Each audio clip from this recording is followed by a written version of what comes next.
En Autriche, les deux principaux candidats à l'élection présidentielle ont voté ce matin. Norbert Hofer pourrait être le premier leader de l'extrême droite démocratiquement élu à la tête d'un État depuis la Seconde Guerre mondiale. Il s'est voulu rassurant à l'adresse des électeurs et des pays membres de l'Union européenne. Le message que je veux adresser à l'Europe est clair. Je veux m'engager à changer cette union de manière positive et je ne veux pas que l'Autriche quitte l'Union européenne. Je le dis très clairement. L'élection est vue comme un baromètre, une indication claire de ce que peuvent faire les populistes dans les pays de l'Union européenne dans les mois à venir.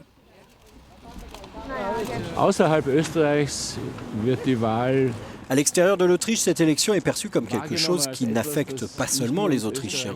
Ici en Autriche, on se dit souvent, on fait ce qu'on veut. Évidemment, c'est ce que nous ferons, mais le résultat de cette élection aura un impact pour toute l'Europe.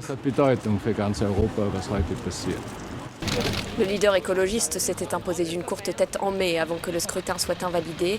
L'impact que peut avoir le Brexit ou l'élection de Trump survenue entre-temps reste inconnu.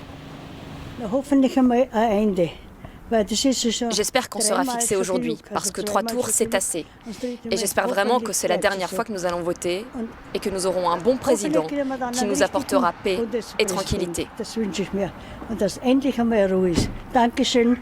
Les derniers sondages donnent un scrutin très serré.